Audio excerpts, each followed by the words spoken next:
साथियों नमस्कार, मैं हरिश्चंद्र बंडवार इस वीडियो में आप सभी का स्वागत करता हूं। दोस्तों, कल एक बहुत बड़ी खबर आई दोस्तों, बहुत ही बड़ी खबर। अगर सही मायने में कहूं तो कई दशकों में, बल्कि सही मायने में कहिए तो आजादी के बाद पहली बार इतना बड़ा फैसला सुप्रीम कोर्ट ने एक बार संविधान में ही संशोधन कर दिया। जो कुछ लिखा नहीं था वो आदेश दे दिया। इतना बड़ा काम हुआ था। कल तो बिहार में जो शपथ ग्रहण समारोह चल रहा था उसी में सबकी नजरें थी। लेकिन सुप्रीम कोर्ट ने दोस्तों अपने एक बहुत बड़े फैसले को खुद से गलती मानते हुए असंवैधानिक घोषित कर दिया। और एक संवैधानिक पीठ थी। इतना बड़ा फैसला है दोस्तों, आप ये समझ लीजिए कि मोदी सरकार एकदम सांसत में पड़ गई थी। पिछले कई महीनों की बात बता रहा हूं। राष्ट्रपति द्रौपदी मुर्मू के होश उड़ गए थे। इतनी बड़ी खबर थी। राष्ट्रपति द्रौपदी मुर्मू ने सवाल उठाया और सुप्रीम कोर्ट से पूछा कि बताइए, संविधान को लेकर लंबी चौड़ी लिस्ट दी थी। भूल नहीं गए होंगे आप, उपराष्ट्रपति तत्कालीन धनखड़ साहब ऐसे गुस्से में थे। सुप्रीम कोर्ट को लेकर क्या कुछ नहीं कहा उन्होंने, वो भी दिखाऊंगा। इतना बड़ा फैसला है दोस्तों। मुझे याद नहीं आता कि पिछले कई दशकों में जुडिशियरी को लेकर इतना बड़ा हंगामा कभी मचा हो। कल सुप्रीम कोर्ट ने फैसला सुनाया। मोदी सरकार की शानदार प्रचंड जीत। लेफ्ट लिबरल गैंग के जो राज्य हैं, जैसे मैं नाम ही ले लेता हूं, स्टालिन की सरकार, केरल की सरकार, बहुत बड़ा झटका लगा है। राहुल गांधी को झटका लगा है, यह भी आपको बता दें। ये लोग चाहते थे कि मोदी सरकार जो काम कर रही है ना, उस पर ब्रेक लग जाए। अब नहीं होगा। आखिर क्या है वो फैसला, जानना चाहिए दोस्तों। उसी को डिकोड करना चाहता हूं। मैं तो एक बात साफ जानता हूं कि सुप्रीम कोर्ट के इतिहास में ये जो सबसे बड़े फैसले होंगे ना, उसमें से एक फैसले पर कल रोक लगी है। ये बात आप समझिए, और कोई दूसरा नहीं, खुद सुप्रीम कोर्ट ने लगाई है। क्या है वो पूरा मामला, यही डिकोड करूंगा दोस्तों। मेरा निवेदन है, जरूर आप कमेंट करके बताइएगा, क्या सुप्रीम कोर्ट ने अपनी गलती सुधार ली? क्या सुप्रीम कोर्ट ने अपनी लक्ष्मण रेखा खींच दी जो राष्ट्रपति द्रौपदी मुर्मू ने सवाल उठाया था? और मेरा दोस्तों निवेदन भी है कि आप जरूर मेरी नई पुस्तक संघ की अनसुनी कहानियां देखिए। नैरेटिव की ही लड़ाई है। उस नैरेटिव की लड़ाई को डिकोड करने के लिए मैंने बरसों की मेहनत के बाद ये पुस्तक तैयार किया है दोस्तों। कमेंट में पिंड कर दिया है, ज़रूर पढ़िए और साथ में अपने ओपिनियन साझा कीजिए। आइए शुरू करते हैं। पहले बेसिक जानकारी दे देता हूं। मामला क्या है? मामला यह है कि क्या सुप्रीम कोर्ट राष्ट्रपति और राज्यपाल को इस बात का आदेश दे सकता है कि आपको इतने समय के भीतर साइन करना पड़ेगा? क्या सुप्रीम कोर्ट राष्ट्रपति को आदेश दे सकता है? क्या सुप्रीम कोर्ट राज्यपाल और राष्ट्रपति का काम कर सकता है? क्या राज्यों को इतना बड़ा अधिकार दिया जा सकता है जो संविधान में लिखा ही नहीं है? और यह मामला कहां सुना जा रहा था दोस्तों? सुप्रीम कोर्ट की संवैधानिक पीठ। कौन कौन से जजेस हैं, नाम सुनिए। Chief justice of India BR Gavai, justice Suryakant, justice Vikram Nath, justice PS Narasimha और जस्टिस AS चंदूरकर की पीठ। BR गवई तो इसी हफ्ते तक है और उसके बाद जस्टिस सूर्यकांत नए CJI होंगे। यानी ये फैसला बहुत बड़ा है। आइए शुरू करते हैं। पहले आप इस हेडलाइन को पढ़ लीजिए। अदालत राज्यपाल की भूमिका को टेक ओवर नहीं कर सकती, सुप्रीम कोर्ट का बड़ा फैसला। बड़ी लंबी सुनवाई चली है दोस्तों। यह झगड़ा केंद्र और राज्य के बीच है, मानता हूं कि कोई राज्य विधेयक पास करता है, राज्यपाल उसको लेकर रखते हैं। या तो वो विचार करते हैं, राष्ट्रपति को भेजते हैं या वापस लौट आते हैं। कई बार राज्यपाल उसको रखते हैं, सोचते हैं, विशेषज्ञों की राय लेते हैं। यही संविधान में लिखा है, ये लिखा हुआ है, कोई ऐसा नहीं है, बाबा साहेब के संविधान में लिखा है। उन्होंने बहुत सारी चीजों को विचार किया होगा ना भाई, कि क्या इसमें समय फिक्स कर दे कि नहीं भैया 5 साल के भीतर करना ही पड़ेगा। कुछ नहीं लिखा उन्होंने। क्यों? पता है भाई, राज्यों में अलग अलग लड़ाई है, क्षेत्रवाद है, भाषाई विविधताएं हैं। हो सकता है कोई कुछ ऐसे उटपटांग फैसले कर ले कि भैया हम तो अलग ही हो जाएंगे।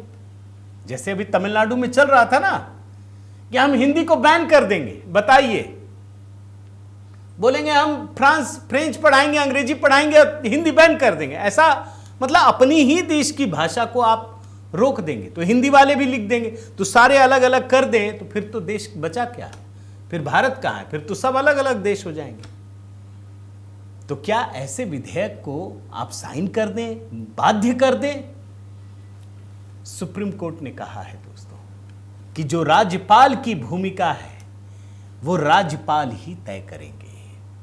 किसी भी प्रकार की समय सीमा को लागू करना संविधान द्वारा जो एक लचीलापन दिया गया है, उसको आप अपने फैसले से, सुप्रीम कोर्ट अपने फैसले से कोई बाध्यकारी बना ही नहीं सकता।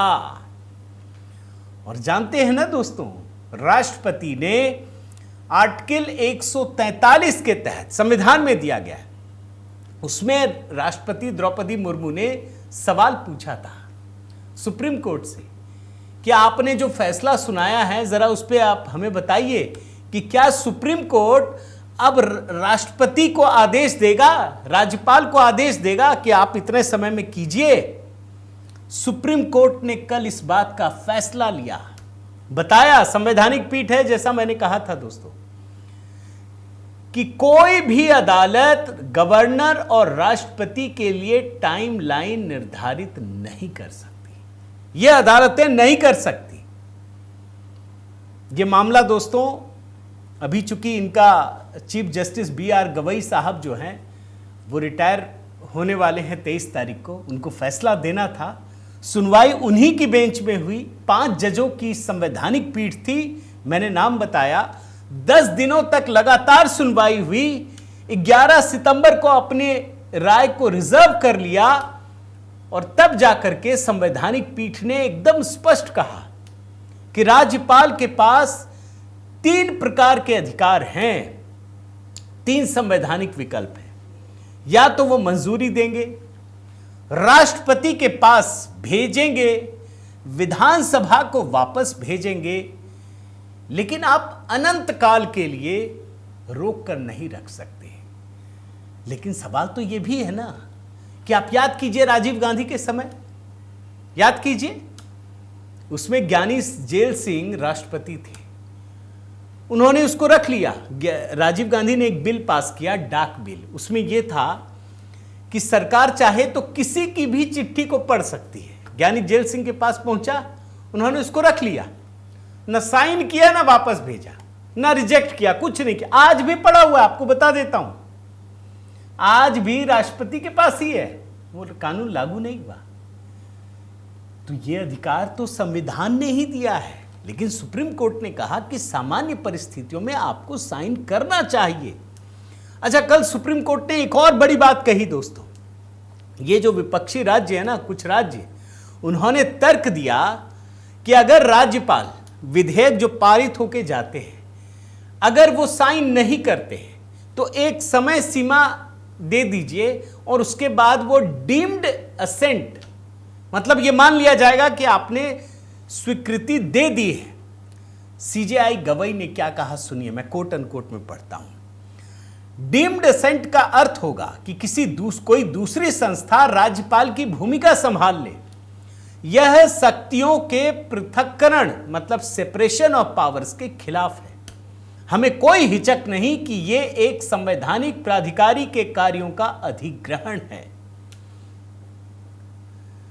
खुद CJI गवई ने कहा कि भाई पावर ऑफ सेपरेशन है, यह हो नहीं सकता कि कोर्ट राज्यपाल की भूमिका को अपने में ले ले, कि राज्यपाल के काम कोर्ट करने लगे। और इसीलिए संवैधानिक पीठ ने साफ साफ कहा कि हम राज्यपाल के फैसले को एक निश्चित समय सीमा में जो तय करने की मांग है हम उसको खारिज करते हैं। यह सही नहीं है। हां, यह बात सच है कि सुप्रीम कोर्ट ने कहा कि कोई अगर स्पेसिफिक मामला है जिसमें लग रहा हो कि यहां सुनवाई की आवश्यकता है, तो ऐसे मामलों में आप आ सकते हैं कोर्ट कि भाई ये वजह है, ये राज्यपाल साहब गलत काम कर रहे हैं, तो आइए। सुप्रीम कोर्ट सीमित दखल दे सकता है। ये कह सकता है कि आप निर्णय कीजिए, लेकिन आप विधेयक के गुण दोष पर कोई विचार नहीं होगा। मतलब हम ये संविधान में ही पलट दें, ये नहीं हो सकता।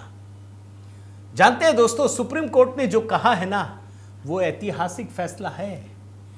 आप समझिए कि इससे पहले वाले फैसले के बारे में भी बता दूंगा। जो इससे पहले का फैसला था दोस्तों, वो तमिलनाडु सरकार की याचिका थी और उस समय जस्टिस थे जेबी पारदीवाला और आर महादेवन। इन लोगों ने 8 अप्रैल को राष्ट्रपति और राज्यपाल पर टाइमलाइन बिठा दिया था, आदेश दे दिया था। सिर्फ 2 जजों की खंडपीठ ने, यह बात समझिए। और इसके बाद जाकर के कल सुप्रीम कोर्ट की संवैधानिक पीठ ने कहा कि जो ड्राइविंग सीट होती है ना, वो सरकार ही होती है, कोई दूसरा नहीं होता। हम भी तय नहीं कर सकते, राज्यपाल भी बाईपास ना करे, लेकिन राज्यपाल कोई औपचारिक नहीं है, उसके पास भी अधिकार हैं। और मनी बिल को छोड़कर हर मामले में बिल वापस भेजना अनिवार्य है। सुप्रीम कोर्ट ने यह भी कहा कि अब ऐसा ना हो कि भैया इस फैसले के बाद सारे गवर्नर जो है लेके बैठे रहें। तो सुप्रीम कोर्ट ने उसकी भी व्याख्या की। भाई, संविधान की व्याख्या करने का अधिकार सुप्रीम कोर्ट के पास है। और सुप्रीम कोर्ट ने दोस्तों आखिर में ये बात कहा कि हमारे 2 जजों ने, यानी जस्टिस पारदीवाला और जस्टिस आर महादेवन, उन्होंने जो फैसला किया था वो दरअसल असंवैधानिक था। मतलब सुप्रीम कोर्ट ने अपने ही फैसले को असंवैधानिक कहा। यह है बहुत बड़ी बात दोस्तों। मैं जरा आपको खबर भी समझा देता हूं। खबर क्या है?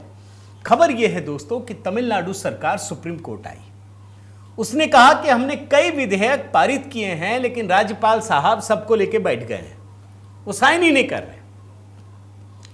तमिलनाडु सरकार की याचिका पर सुप्रीम कोर्ट में सुनवाई हुई। जैसा मैंने कहा, 2 जज थे, justice JB Pardiwala, justice R Mahadevan. अब कायदे से अगर संवैधानिक प्रावधानों की चर्चा कर रहे हैं तो संवैधानिक पीठ होनी चाहिए थी, लेकिन उन्होंने कुछ किया नहीं। 8 अप्रैल को एक फैसला दिया और फैसला देते हुए वो बात कह दी जो संविधान में लिखा ही नहीं था। सीधे आप ग्राफिक्स देखिए, सीधे सीधे उन्होंने एक ऐसा आदेश दे दिया जिसमें राष्ट्रपति के लिए एक फैसला था कि राष्ट्रपति हो, राज्यपाल हो, अब वो विधेयक को या तो 1 महीने, 3 महीने, मतलब मैक्सिमम 3 महीना, इसके बाद रोक ही नहीं सकते, फिर वो बिल अपने आप पास हो जाएगा। ये कहा था 2 जजों ने। मतलब आप संविधान की व्याख्या कर रहे हैं, संवैधानिक पीठ ही नहीं है। आप संविधान बदल दे रहे हैं, संवैधानिक पीठ ही नहीं है।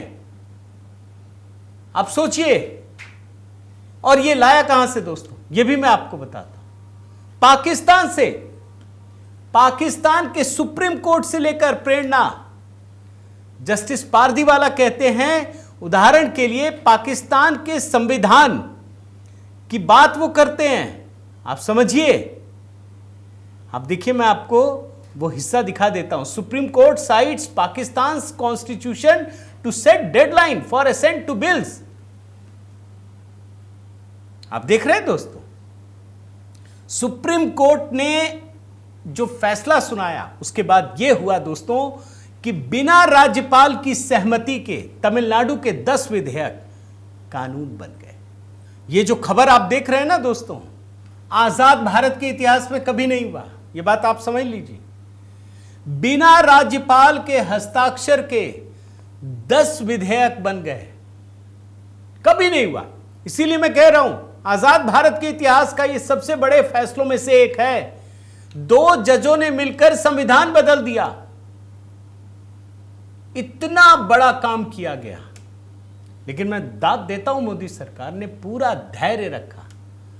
यह नहीं कि शोर शराबा, एक आध लोगों ने कहा, आप जानते हैं, लेकिन सरकार ने धैर्य नहीं खोया, संयम नहीं खोया, इतना सब कुछ होने के बाद भी। लेकिन उसके बाद उपराष्ट्रपति धनखड़ साहब वो बेहद गुस्से से भर गए, बेहद गुस्से से।